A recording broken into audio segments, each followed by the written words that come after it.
வணக்கம். கிரகங்கள் நம்மை பாதிக்குதா? அதுக்கான பரிகாரங்கள் என்ன?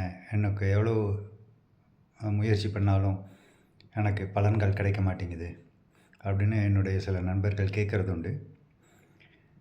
பரிகாரம் அப்படிங்கிறது எனக்கு நிஜமா பொய்யா அது என்ன பண்ணணும் தெரியாது.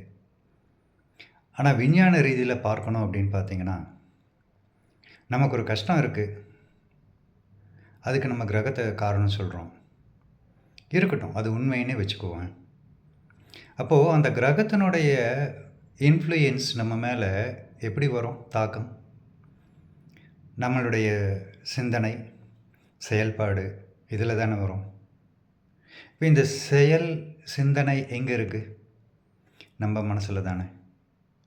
அப்போது நம்மையும் மீறி நாம் விரும்பாமல் பை ஃபோர்ஸ் நமக்குள் ஏற்படுகிற இந்த தவறான சிந்தனை செயல்பாடுகளை அது நாம் விரும்பாமல் ஏற்படுறதுனால கிரகங்கள் காரணம் அப்படின்னு நம்ம சொல்கிறோம்.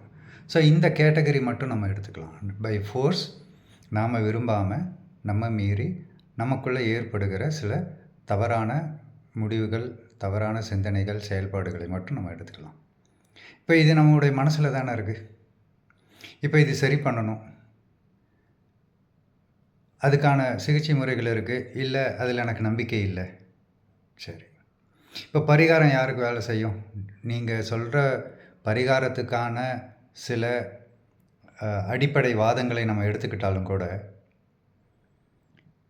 நான் பணம் கொடுத்துட்டேன், புரோஹிதர் சரி பண்ணிவிடுவார் அப்படின்னு அவர் அங்கே ஹோமம் பண்ணும்போது நான் இங்கே உட்காந்து மொபைல் பார்த்துட்டு இருந்தால் எனக்கு சரியாகுமா? அப்படின்னா ஆகாது.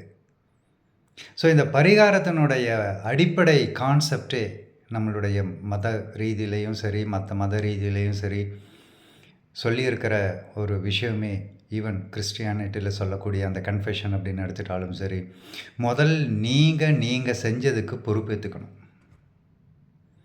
அப்போது அந்த ரெஸ்பான்சிபிலிட்டி டேக்கிங் ஃபஸ்ட்டு இம்பார்ட்டண்ட்.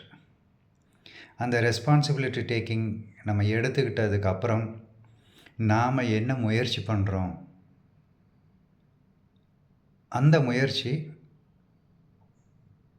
நமக்கு நம்முடைய அரௌசபிலிட்டியை மாற்றணும். உடல்லையும் சரி, மனசுலையும் சரி, சயின்டிஃபிக்காக சில மனக்கிளர்ச்சிகள், உடல் கிளர்ச்சிகள் இருந்துக்கிட்டே இருக்கும். அது உடல் மனம் செயல்படுறதுனால ஏற்படக்கூடிய சில அரௌசல் லெவல். இப்போ இந்த அரௌசல் லெவலில் சேஞ்சு வந்தால் மட்டும்தான் உங்கள் மனசுலையும் சரி, உடல்லையும் சரி சில செயல்பாடுகளை மாற்ற முடியும். குறிப்பாக உடலில் எப்படியோ மனசில் சில மாற்றங்களை கொண்டு வரணும்னா இந்த அரௌசபிலிட்டியில் சேஞ்சு வரணும்.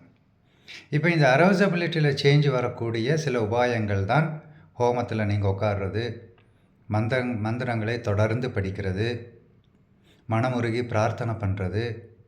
அப்போது இந்த உபாயங்கள் எல்லாமே என்ன அப்படின்னா, அந்த அரௌசபிலிட்டியை சேஞ்ச் பண்ணி அதுக்கப்புறம் நீங்கள் என்ன அடையணும், உங்களுடைய கஷ்டம் என்னவோ அதை நிவர்த்தி பண்ணிக்கணும், அதுக்கு என்ன தீர்வு வரணுமோ அந்த தீர்வு உங்களுக்கு சாத்தியப்படணும் அப்படின்னு நீங்கள் விரும்பி பிரார்த்தனை பண்ணுறது.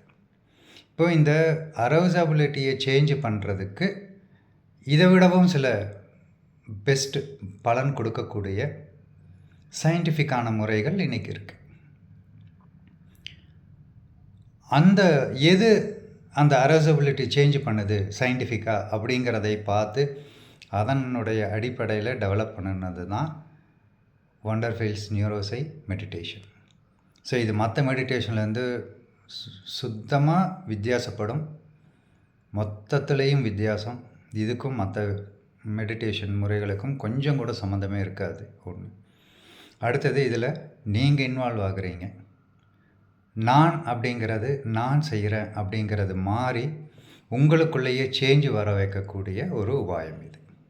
அந்த உங்களுக்குள்ளேயே நீங்கள் சந்தோஷமாக இருங்க, நீங்கள் மனசில் போட்டு அலட்டிக்காதீங்க அப்படின்னு நம்ம என்னென்னலாம் அறிவுரைகளாக சொல்கிறோமோ அந்த அறிவுரைகளை நீங்கள் உங்களுக்கு திணிச்சிக்காமல் உங்களுக்குள்ளேயே தானாகவே வர வைக்கக்கூடிய ஒரு உபாயம்.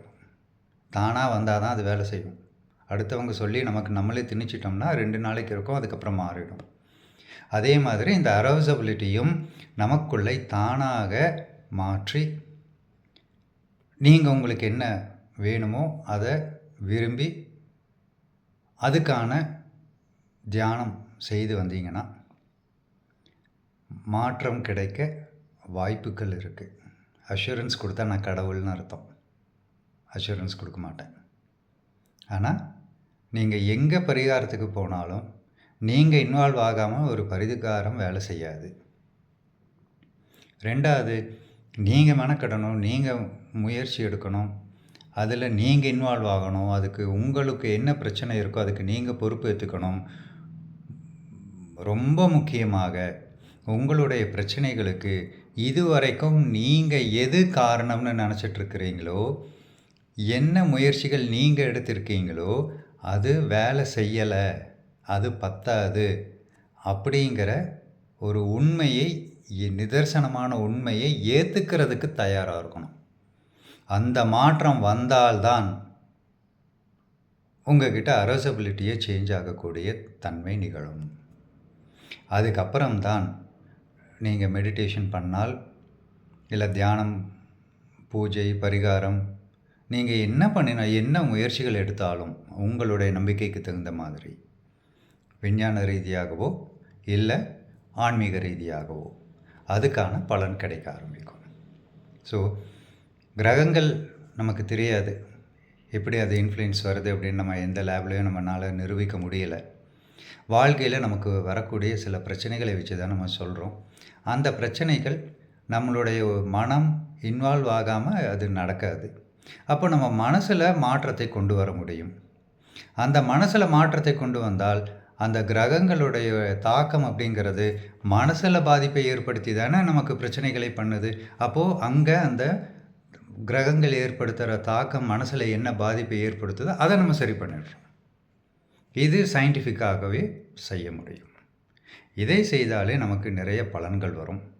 இந்த மாதிரி ஒரு சிலருக்கு ராகு கேத்து தோஷம், சனியுடைய தாக்கம் அப்படிங்கிற அந்த எண்ணம் மனசிலிருந்து அறவே போக வைக்க முடிஞ்சிருக்குது. இப்போ அது உண்மையாக பொய்யா நமக்கு தெரியாது. ஆனால் அவங்களுடைய மனசில் அவங்களுக்கு ராகு கேத்து தோஷம் இருக்குது அப்படிங்கிறதோ, இல்லை அந்த சனிக்கான இது இருக்குது அப்படிங்கிறதோ தானாகவே அவங்க மனசை விட்டு போக விட்டதுக்கப்புறம் அவங்கக்கிட்ட சில மாற்றங்கள் இருக்குது. இது சயின்டிஃபிக்காக நிகழ்ந்த ஒன்று. அதுக்கு வேண்டி ராகு கேத்து தோஷம் இல்லை அப்படின்னு நம்ம வெறுமனே நினச்சிக்கிட்டா இவ்வளோ வருஷம் நம்ம மனசில் பதிஞ்சிருந்த அந்த ராகு கேத்து தோஷம் இருக்குங்கிற எண்ணமோ, இல்லை சனி தோஷம் இருக்குது அப்படிங்கிற எண்ணமோ உடனே போயிடாது. நம்ம நினைக்கிறது தான் அப்படின்னு சொல்லுவாங்க, அது ஒரு அளவுக்கு தான் கரெக்டு.